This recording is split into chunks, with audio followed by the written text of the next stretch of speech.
أشهد أن لا إله إلا الله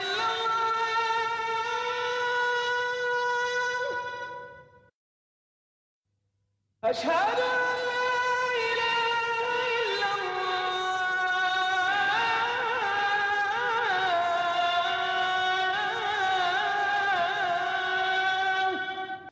Барша мақтау Раббымыз Аллах Тағалаға болсын, және Аллах Тағаланың игілігі мен сәлемі пайғамбарымыз Мұхаммед Мұстафа саллаллаху алейхи вассаламға болсын.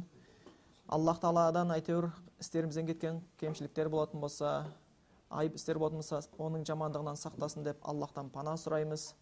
Расында баршамыз куәлік береміз Аллахтан өзге құлшылыққа лайықты ешбір тәңір жоқтығына, және оның пайғамбары адамзат баласына жіберген соңғы пайғамбар Мұхаммедтің адамзатты екі дүниеде бақытына жету үшін жіберілген елшісі екендігіне. Бүгінгі сабағымыз енді жалпы тақырыбымыз жаман жол немесе адамға жаңағы жат арсыз істер деген сияқты болмаса, соны бір арсыз істер деген тақырыптың төңірегінде айтып отырмыз. Бұл тақырыбымыз жалпына зинақорлықтан сақтануға байланысты айтылатын бір тақырып болады. Жалпы мұсылмандарға қазір кезде Аллаға шүкір, мұсылмандар тек саны емес, сапасы да дамып келатқанын көреміз. Өйткені мұсылманның әрқашанда білімі көтерілген сайын иманда қатар көтеріліп отырады. Иманы көтерілгеннен кейін ол иманнан көтерілген нәрсесі амалдарынан ісінен көрініп отырады. Осы тақырыпты алып отырған себебіміздің бір жөні бар. Өйткені өте көп тақырыптар бар. Айтсақ дейміз, түсіндірсек дейміз, Құранға байланысты, ақидаға байланысты, намазға байланысты, мұсылмандардың арасындағы бір-біріне деген жаңағы махаббатқа байланысты, бірін-бірін кешіре білуге байланысты, қоғамға пайда келтіруге байланысты, дағуатқа байланысты өте көп деген тақырыптар бар. Бірақ енді осы бір тақырыпты да жібір алып кетуді жөн көріп отырмыз. Өйткені пайғамбар Мұхаммед Мұстафа саллаллаху алейхи вассалам өзінің көптеген хадистердің бірінде айтқан, мен үмбетіме қорқатын нәрсенің біреусі бұл әйелдер фитнасы дегенді. Әйелдер фитнасы деп айтып кеткен болатын. Бұл біріншіден, екіншіден пайғамбарымыздың және хадистерінде келет, білесіздер, ақыр заманның белгісін суреттейтін хадистердің бірінде синфани мин ахлиннар лам арахума деп келетін бір хадис бар. Яғни кең тарап кеткен ақыр заман сипаттайтын бір белгілерін көрсететін хадисте, яғни бір екі топ бар, мен оларды дозақтан көрдім, бірақ оларды көрген жоқпын дейді. Өзімнің заманында, яғни соның біреусі, яғни жаңағы касиятун ариятун деп келеді, әйелдер киінген жалаңаш әйелдер деп келеді. Сол заман біздің заманымызға тура келіп қалып отырған байқап отыр екенбіз. Одан кейін осы жалпы зинақорлық өз заманында болсын, басқа қай кезде болса да тек қана бұл иманы бар адамдар шошитын емес, ақылы бүтін адамның өзі шошитын күнә істерден болатын. Өкінішке орай қазіргі кезде ол зинақорлықтан шошудың орнына иманы бар адамдар өз алдына жеке тұрсын, ақылы бар адамдардың өзі азайған сияқты. Өйткені зинақорлықтан шошуды, оны жаман істеп айтудың орнына қайта зинақорлығыменен мақтанатын бір белең алып жатқан сондай сөздерді байқап қаласыз. Дастархан басында, басқа жерде болған кезде біз осыншаны көріп жатырмыз, біз үйтіп жатырмыз, біз сөйтіп жатырмыз деген сияқты зинақор істерді көреміз. Бұл нәрсе ер кісілердің арасында да, бұл нәрсе әйел кісілердің арасында да белең алып бара жатыр.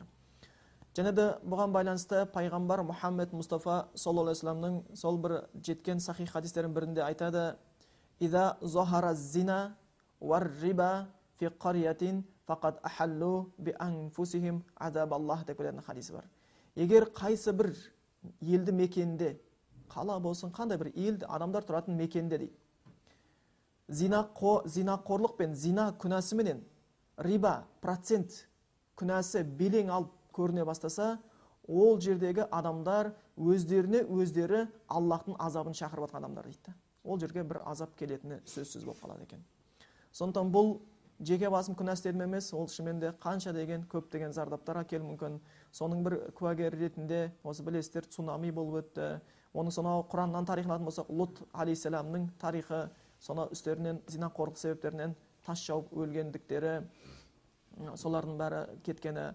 Сол сияқты жаңағы осы жақында көп адамдарды, көптеген адамдардың, яғни өмірден жаны қиылып кеткен осы цунамиде көп адамдар өлді, бірақ соның себептерінің көбісі кейін анықталып жатыр, осы зинақорлық екен. Ол жағалаулардың бәрінде зинақорлық кәдімгі кәсіби дәрежеде дамып кеткен екен.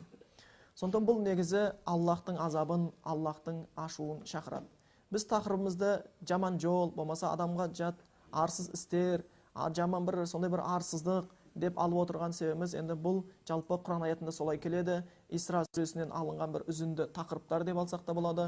Аллах Тағала Исра сүресінің 32 аятында айтқан: "Вала тақрабу зина", зинаға жақындамаңдар, иннаху кана фахишатау ва саа сабила дейді.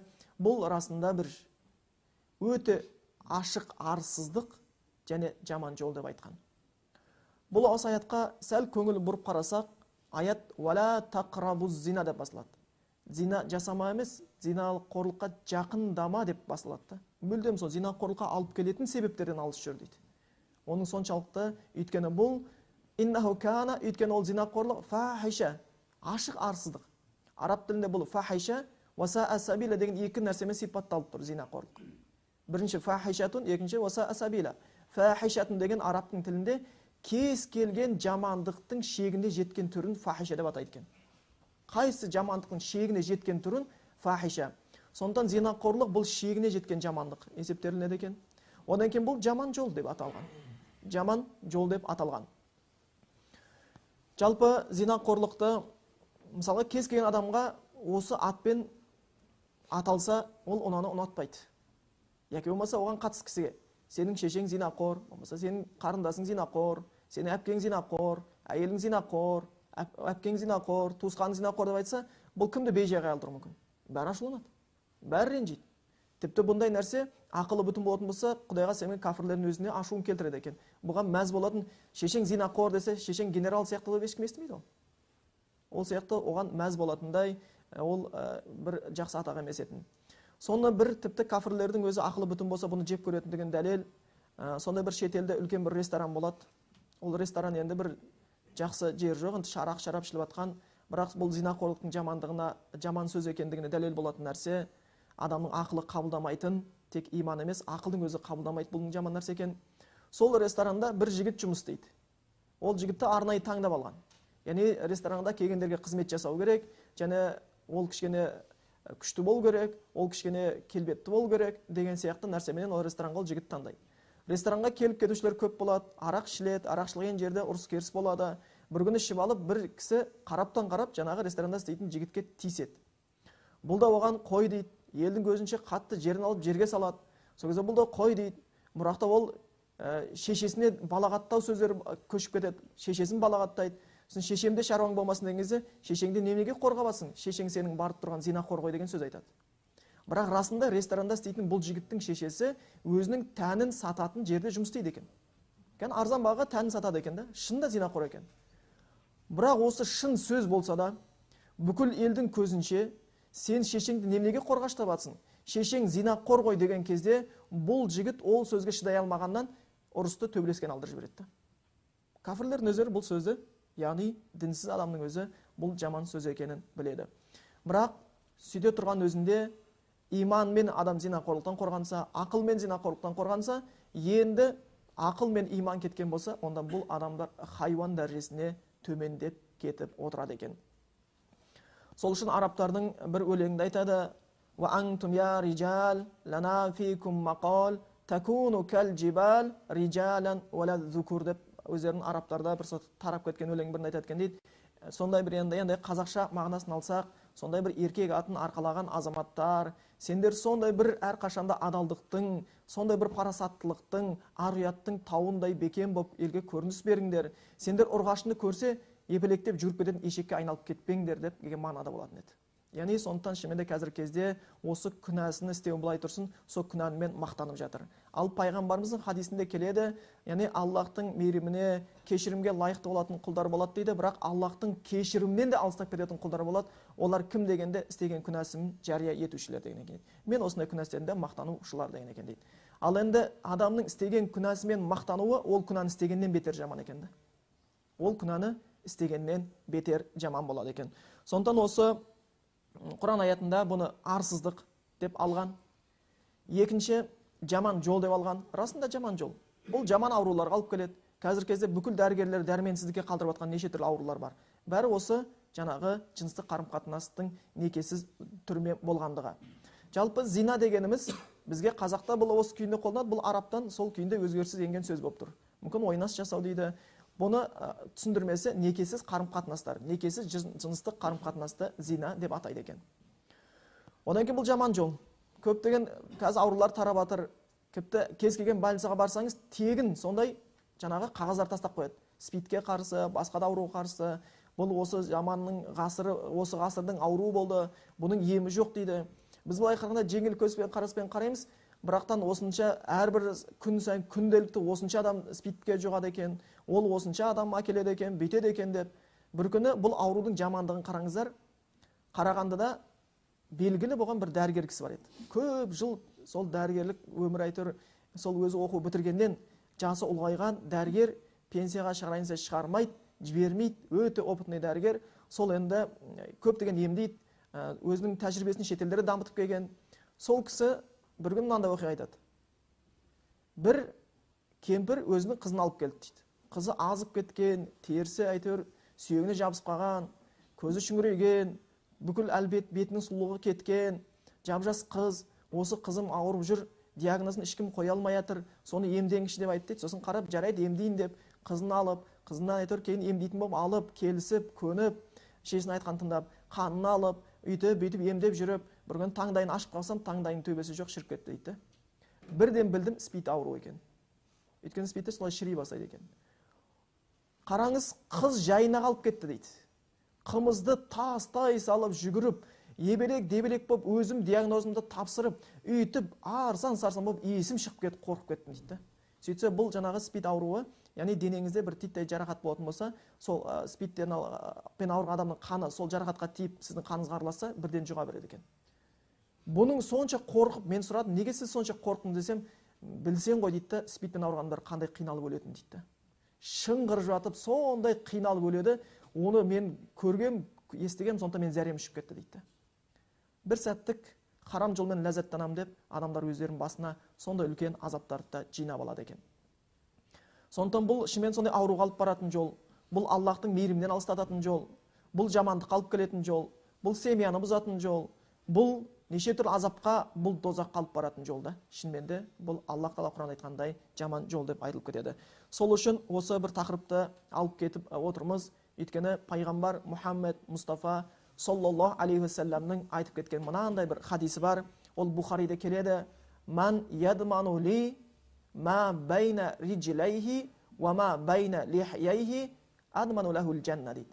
Кімде дейді, маған екі бұтымның арасындағы нәрсе мен екі жағындағы арасындағы нәрсеге сақ болам, бекем болам, дұрыс нәрсеге жұмсаймын, бұрыс нәрсеге жұмсамаймын деп куәлік берсе, ол адамның жәннатқа кіретіндігіне куәлік берем дегенде. Пайғамбарымыз саллаллаху алейхи вассалам білуші, сондықтан адамға ең қатты көңіл бұратын нәрсе, бұл жер екі бұттың арасы деп отқан, бұл зинақорлықтан сақтануда. Екі бұттың арасы деп отқан, бұл ер кісіге де қатысты, бұл әйел кісіге де қатысты. Осы нәрседен сақ болса, және екі жақтың арасы деп отқан, бұл тіл. Өсектен, ғайбаттан, бұл да тіпті зинақорлықтан бетер дәрежеде дамып кеткен ғайбаттау, ол шыменде зияны өз алдына орасан зор. Сондықтан пайғамбарымыз бұл зинақорлықтан сақтайтындығына уәде етсе, мен оған жәннетті кепілдік етем деп отырды. Сондықтан бұл үлкен бір керек нәрсе. Сондықтан ауырып дәрі іздегенше ауырмаудың жолын ізде деген мақсатта бұл тақырыпты біз қозғап кетіп отырмыз. Одан кейін жалпы хадис бар, кең тарап кеткен, білгендеріңіз үшін қайталау, білмегендеріңіз үшін бұны есте сақтаңыздар деймін, тіпті жаттап алыңыздар деймін. Өйткені білесіздер, ертең әйтеуір баршамыз бұл өмірге келгеннен кейін мәңгілік өмір сүретін ешкім жоқ. Сөзсіз әйтеуір қанша өмір сүрсе де арабтар айтады, фаман аша альфан ау альфайни лабудда мин яумин ясиру илал қабр деп келеді. Тасиру илал қабр дейді. Қазақша айтқан кезде сүрсең де өмір көштен озып, ғасырлап, бір күн қалар, көр астында басың нақ дейді. Сондықтан әйтеуір өмірге мәңгілік келген ешкім жоқ. Осы өмірге келгеннен кейін ертең кететіміз рас, сонда қияметтің күні болады, адамның кеудесі жанынан шыққаннан бастап біз беймәлім дүниеге барамыз, онда неше түрлі періштенің сұрақтары күтіп отыр, ояқта қанша деген алдымызда есептер күтіп жатыр. Ол кезде оңай шаруа болмайды. Ол бір өздеріңізге ойлаңыздар, ең оңай шаруа емес. Адамдардың бәрі қиналып кетіп, не істерін білмей, адам пайғамбар Адам алейхиссаламға барып көмек сұраса, мен өзімнен басқа ешкімді сұрамаймын деп адамдар қайтарып жіберетін заманда. Яума яфирул мар'у мин аби ва уммихи ва аби мин ахи ва умми ва аби ва сахи ва баних деген заман. Ол күні кісі өзінің бауырынан, әке-шешесінен, бала-шағасынан, әйелінен қашатын адам заманда. Ол бір қиын. Оны бәріміз баршамыз ертең сөзсіз сол күнге барамыз. Өлетіміз рас болған сияқты, бұл есеп күні болатын рас. Тіпті ол күні адамдар қиналып кеп, сонау Нұх пайғамбарға кеп, ей Нұх пайғамбар, сен Аллах Тағаладан бізге дұға қыл, бізге жеңілдетсін, қиналдық деп қияметтің есебі күннен қорқып жатқан кезде Нұх пайғамбар айтады екен, мен өзім балам үшін араша түсе алмаймын, сендерге қалай жәрдем етемін дейді. Иса пайғамбарға барса дейді, мені дүниеге келтірген сүйікті анама жәрдемші бола алмаймын, шафағатшы бола алмаймын, сендерге қалай жәрдем етемін деп бастырады. Сол күнге барайын деп отқан кезде бір 7 адам болады дейді. Сол 7 адам жеңілдікте болады. Ол хадисте келеді, саб'атун деп келеді хадисте, 7 адам бар. Юзиллухумуллаху фи зиллихи яума ла зилла илля зиллихи. Ертең қияметтің күні ешбір сая болмаған кезде 7 адам бар. Аллах Тағала сол 7 адамды өзінің саясында ұстап қияметтің қиындығынан құтқарады дейді. Сол 7 адамдар кім еді хадистегі? Соларға бір қарап өтсек, біздің тақырыбымызға қатысты адамды кездестіреміз. Соның біреусі имамун адилун, әділ басшы дейді, әділ басшы. Онан кейін екіншісі айтып кетеді, шабун нашаа фи ибадатилла, жастайынан Құдайдың құлшылығында болған жастар дейді. Жастайынан Құдайдың құлшылығында, яғни ерте бастан құлшылықты бастаудың өте үлкен пайдасы бар. Пенсияға жетемді Алла біледі, жете жетпейтін. Одан кейін жас кезінде жасалған құлшылықпен қартайғанда құлшылық бәрі тең келмейді. Осы кезде істеген құлшылыққа Аллах Тағала 7 адамның қатарына біріне қосам деген екен дейді. Одан кейін және бір адамды Аллах Тағала айтып кетеді, варажулун қолбуху муаллақун бил масаджид, бір адам бар, оның жүрегі мешітке байланған дейді. Яғни мешітке байланған дегені, әрқашанда Аллахтың үйіне барсам, сол жерде кішкене көп құлшылық қылсам, сол жерде біраз пайдалы ілім үйренсем, сол жерде намаз оқысам, әйтеуір қолымнан келгенше парыз намаздарымды сол мешітте жамағатпен өткізуге тырыссам деген жүрегі сондай мешітке байланған, Аллахтың үйін жақсы көретін адамның сол бір болады дейді. Және бір адамдар бар дейді, 2 кісі бар дейді. Варажулани тахабба филлахи, бір адам бар, олар бірін-бірін Аллах үшін жақсы көрген дейді. Бұл өте керек. Бұл тақырыпты өз алдына бір сабақ қылса болатын еді, бірақ біз керекті сабағымызға айналайық. Яғни ражулани тахабба филлахи ижтама аля залик ва тафаррақа алейхи. Ол 2 мұсылман бірін-бірі Аллах үшін сүйеді. Бұл иманның ең жоғары дәрежесі екен. Көп мұсылмандар осы дәрежені түсінбегеннен кейін мұсылманды сүйе алмай жүрді.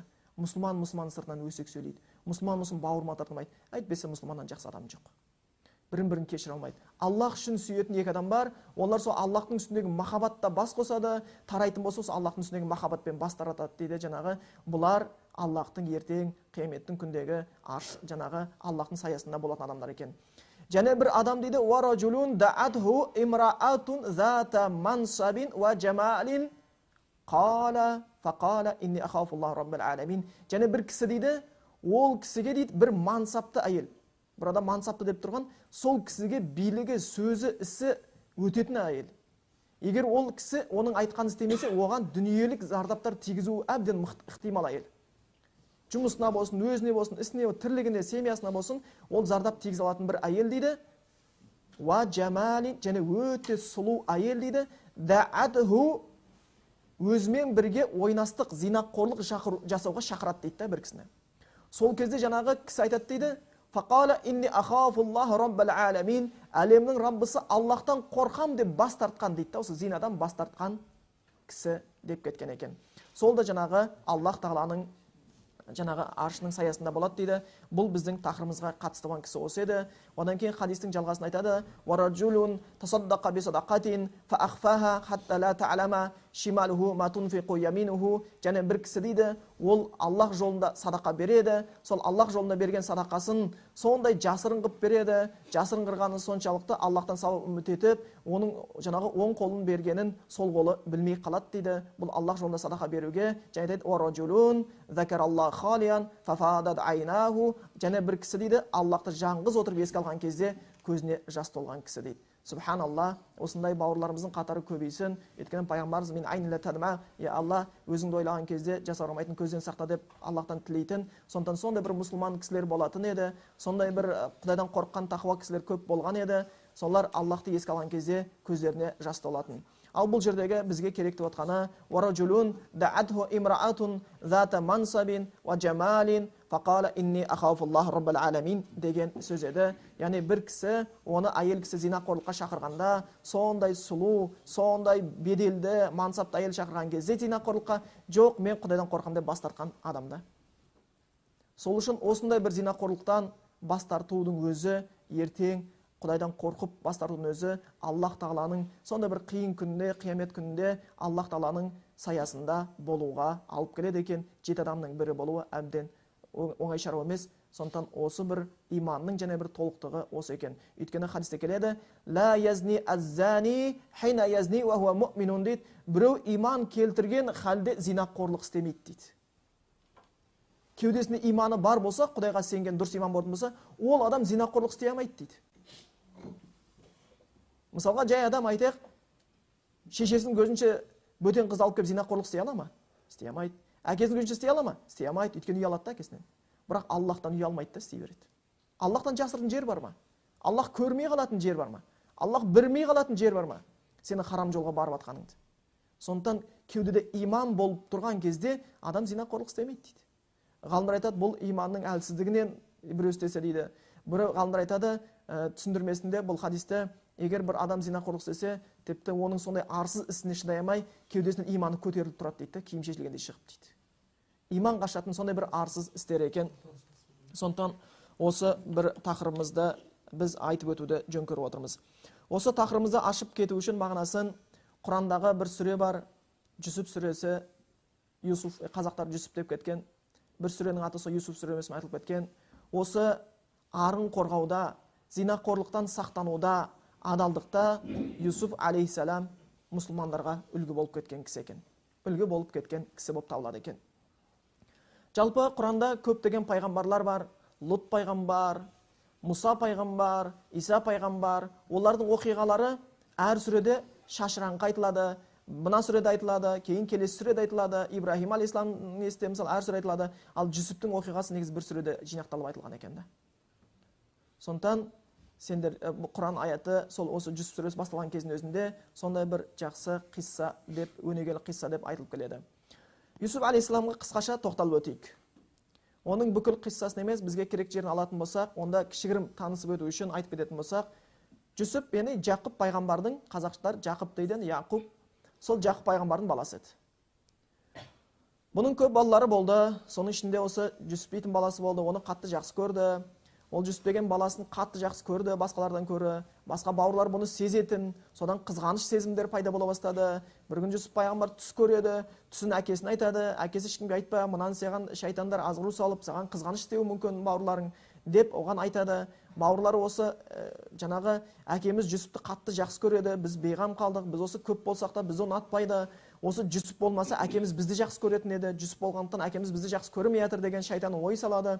Сөйтіп бұлар Жүсіптен құтылу керек болады. Сөйтіп әкесінен алдап Жүсіпті ойнатамыз деп сұрап, жалынып жатып, жалбарынып жатып, алып кетеді өздерімен бірге орманға. Сойқа барғаннан кейін Жүсіпті бұлар жаңағы өлтірмекші болады. Араларына бір айтады, өлтірмейік бұны, бауырымыз ғой, бұны тастап кетейік бір жерге, оны керуен келіп алып кетер. Сөйтіп бізден алып кетеді, соң өзіміз қаламыз, әкеміздің махаббаты бізге тиесілі болады дейді. Сөйткен кезде бұлар жаңағы Жүсіпті құдықтың ішіне тастайды, соның ішіне тастап кетеді. Өйткені керуендер ары өткен кезде құдыққа міндетті түрде тоқтап су алатын еді. Сөйтіп жап-жас бала құдықтың ішінде қараңғы жерде түбінде сызда тонып Құдайдан үміт етіп жатады. Сол кезде бір керуен келеді, су алушыны жібереді. Су алушы суға салған кезде Жүсіп жаңағы шелекке жабысып бірге шығады. Баланы көрген кезде қатты қуанады. Я бушра хаза гулам, мына бала сүйінші де баланы алады. Ол кезде білесіздер, заман сондай құлғып сатып жүретін да. Сөйтіп баланы бұлар апыр-топыр алып, оны алып келеді, Мысырға келеді да, егесі артынан іздеп кеп қалмасын деп баланы тезірек асығыс арзан бағаға сатып жібереді. Баланы сатып алған, Жүсіпті сатып алған сол Мысырдың қазынашысы болатын. Кәдімгі бізде не дейді, министр финанс дейміз да, соның министрі деген сияқты қазынашысы сатып алады. Қазынашы сол Мысырда өте беделді, сондай бір сыйлы адам болатын. Бірақ бұл кісінің әйелі Зулейха деген әйелі болды. Екеуінің арасында бала жоқ. Бұл баланы көрген кезде бірден ұнатып сатып алады. Үйіне келіп әйеліне айтады: "Мына баланы тәрбиелейік, бізге пайдасы тиер, өзімізге ұл қылып аламыз" дейді. Сөйтіп Жүсіп сол жерде бұлардың семьясында әйтеуір жеткілікті жағдайда өсіп, өніп, жетілген кезде, 17 жасқа толған кезде, осы бір